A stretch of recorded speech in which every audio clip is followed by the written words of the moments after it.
Labour റൂമിലേക്ക് തന്റെ പ്രിയപ്പെട്ട ഭാര്യയെ കൊണ്ടുപോയിരിക്കുന്നു. സിസേറിയൻ വേണയോ വേണ്ടയോ ഡോക്ടർമാരെ തീരുമാനിക്കാൻ പോവാണ്.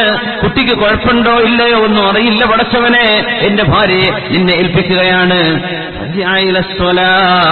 നിസ്കരിക്കാനുള്ള ഒരു റൂമോ ഒരു പള്ളിയോ അരികത്തുണ്ടെങ്കിൽ ഭർത്താവിനെ ചെല്ലുന്നത് അല്ലാഹു അക്ബർ, അല്ലാഹുവേ നീയാണ് ഏറ്റവും വലിയവൻ, നിന്റെ പ്രശ്നമാണ് ഏറ്റവും വലുത്, നീയാണ് ഞങ്ങളുടെ മുമ്പിൽ ഏറ്റവും വലുത്. അല്ലാഹുവിന്റെ മുമ്പിലേക്ക് ചെന്ന് ആ വിഷയമൊന്ന് അവതരിപ്പിച്ചുവോ? ഇബ്രാഹിം നബി നിസ്കരിച്ചുകൊണ്ടിരിക്കുകയാണ്. ആ നിസ്കാരത്തിന്റെ ഇടയിൽ ഇബ്രാഹിം നബി അലൈഹിസ്സലാമിന്റെ ആംഗ്യഭാഷ കണ്ടപ്പോ സാറ ബീവിക്ക് തോന്നി ഇബ്രാഹിം നബി ചോദിക്കുന്നത് പ്രശ്നം കാര്യം എങ്ങനെയുണ്ട് എന്നറിയാനാണ്. സാറ ബീവി മറുപടി കൊടുത്തു, റദ്ദല്ലാഹു യദൽ കാഫിർ റദ്ദല്ലാഹു കൈദൽ കാഫിർ.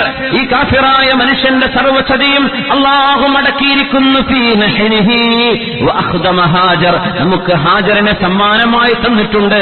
ഇബ്രാഹിം നബിയെ പേടിക്കണ്ട. ചെല്ലുമ്പോ ഇബ്രാഹിം നബി നിസ്കാരത്തിലാണ്. അല്ലാഹുവേ കുട്ടിയെ വേണമെന്ന് ചോദിക്കുന്ന നബി സക്കരിയ നബി അലൈഹിസ്സലാം. 70 കഴിഞ്ഞതിന്റെ ശേഷം കുഞ്ഞ് വേണം റബ്ബേ, മക്കള് വേണം. അസ്ബാബുകൾ നോക്കിയാൽ കിട്ടാൻ പ്രയാസമുണ്ട്. 70 ആയില്ലേ, ഈ കുട്ടി എവിടുന്നാ ഉണ്ടാവുക? ശരീരം ദുർബലമായില്ലേ? തല നരബാധിച്ച് തിളങ്ങുന്നുണ്ടല്ലോ പടച്ചവനെ. എന്റെ റബ്ബിനോട് ചോദിച്ചാൽ പരാജയപ്പെടില്ലല്ലോ, അതുകൊണ്ട് ഞാൻ ചോദിക്കുകയാണ് റബ്ബേ റബ്ബി ഹബിലി, എനിക്ക് കുഞ്ഞിനെ വേണം പടച്ചവനെ. സക്കരിയ നബി ചോദിച്ചു. എന്നിട്ട് എന്ത് ചെയ്തു? അല്ലാഹുവിന്റെ മുമ്പിലേക്ക് മഹാനായ സക്കരിയ നബിയെ സംബന്ധിച്ച് വിശുദ്ധ ഖുർആൻ പറഞ്ഞു, ഫനാദതുഹുൽ മലായിക, കുഞ്ഞ് വരുന്നുണ്ട്. ഇതുവരെ അങ്ങനെ ഒരു പേര് നൽകപ്പെട്ടിട്ടില്ലാത്ത യഹ്യ എന്ന പേരുള്ള ഒരു കുഞ്ഞ്. ആ കുഞ്ഞാണ് യഹ്യ നബി അലൈഹിസ്സലാം. ജോൺ ദ ബാപ്റ്റിസ്റ്റ് എന്ന് ക്രിസ്ത്യാനികൾ വിളിച്ചു പറയുന്ന സക്കരിയ നബിയുടെ പുത്രൻ യഹ്യ നബി അലൈഹിസ്സലാം. നാദതുഹുൽ മലായിക, ദുആ ചെയ്തു പോയിട്ട് അല്ലാഹുവിന്റെ മാലാഖമാർ വിളിക്കുന്നുണ്ട്. എന്താ സംഭവം? വഹുവ ഖായിമുൻ യുസല്ലി ഫിൽ മിഹ്റാബ്. സക്കരിയ നബി മിഹ്റാബിൽ നിന്ന് നിസ്കരിക്കുകയാണ്. 70 കഴിഞ്ഞ് അല്ലാഹുവേ കുഞ്ഞിനെ വേണം.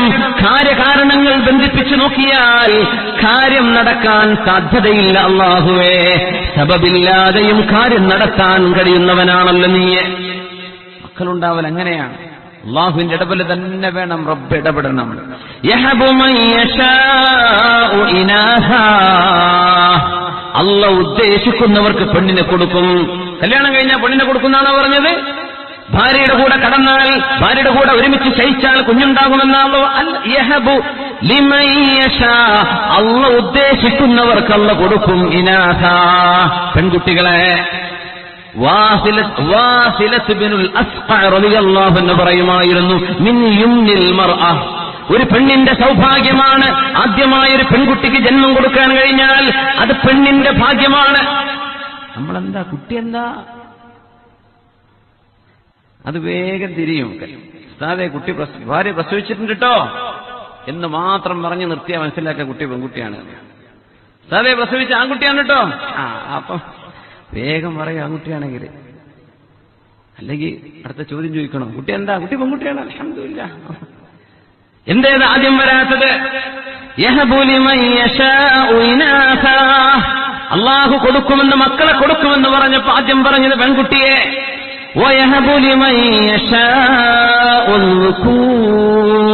അല്ലാഹു ഉദ്ദേശിക്കുന്നവർക്ക് അല്ലാഹു ആൺമക്കളെയും കൊടുക്കും. അല്ലാഹു ഉദ്ദേശിക്കുന്നവർക്ക് കല്യാണം കഴിഞ്ഞാൽ കൊടുക്കുന്നല്ല, അല്ലാഹുവിന്റെ തീരുമാനം വേണം. ചില ആളുകൾക്ക് ആൺകുട്ടികളെയും കൊടുക്കും, പെൺകുട്ടികളെയും കൊടുക്കും.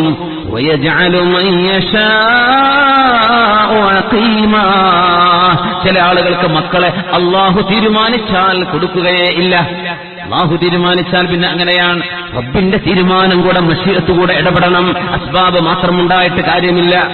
സക്കരിയ നബി ചോദിച്ചത്, അല്ലാഹുവേ ഞങ്ങൾ രണ്ടുപേർക്കും പ്രായമായ വാർദ്ധക്യത്തിലെത്തി. ഇത്രയും കാലം നീ തരുമെന്ന് പ്രതീക്ഷിച്ചു റബ്ബേ, ഞാൻ ഇനിയും ചോദിക്കുകയാണ്, തരണേ. ഇത് പറഞ്ഞ് വഹുവ ഖായിമുൻ യുസല്ലി ഫിൽ മിഹ്റാബ്, ദുആ കഴിഞ്ഞ് എഴുന്നേറ്റ് നിൽക്കുന്നത് നിസ്കരിക്കാനാണ്. നിസ്കാരം നടന്നുകൊണ്ടിരിക്കുമ്പോഴാണ് വഹി വരുന്നത്. ഫനാദതുഹുൽ മലായിക അന്നല്ലാഹ യുബശ്ശിറുക ബിയഹ്യാ, നിങ്ങൾക്ക് യഹ്യ എന്ന പൊന്നുമോനെ നൽകാൻ പോകുന്നു. മുസദ്ദിഖൻ ബികലിമത്തിൻ മിനല്ലാഹി വസയ്യിദൻ വഹസൂറാ, അല്ലാഹുവിന്റെ നബിയാണ് ഈ കുഞ്ഞ്, പ്രവാചകനാകാൻ പോകുന്ന നബിയാണ്. വളരെ സദ്വൃത്തരായ സച്ചരിതരായ ഒരു പുത്രനെ. വനബിയ്യൻ മിനസ് സാലിഹീൻ, ഈ സന്തോഷവാർത്ത സ്വീകരിക്കുമ്പോൾ യഹ്യാ നബി അലൈഹിസ്സലാമിന്റെ ഉപ്പ സക്കരിയാ നബി അലൈഹിസ്സലാം ധരിച്ചുകൊണ്ടിരിക്കുകയാണ്. കുഞ്ഞ് വേണമെന്നതാണ് വിഷയം. ഒരു വിഷയം, ഒരു പ്രയാസം വന്നാൽ ഫസിഅ ഇല സ്വലാഹ്, പരിഹാര നിസ്കാരത്തിലൂടെ അല്ലാഹുവിലേക്ക് അങ്ങനെ ലൗ തവക്കൽതും അലല്ലാഹി ഹഖ്ഖ തവക്കുലിഹി, അല്ലാഹുവിലേക്ക് കാര്യങ്ങൾ ഏൽപ്പിക്കുന്ന പോലെ ഏൽപ്പിക്കാൻ നമുക്ക് സാധിച്ചാൽ ഇതാണ് നടക്കാൻ പോകുന്നത്.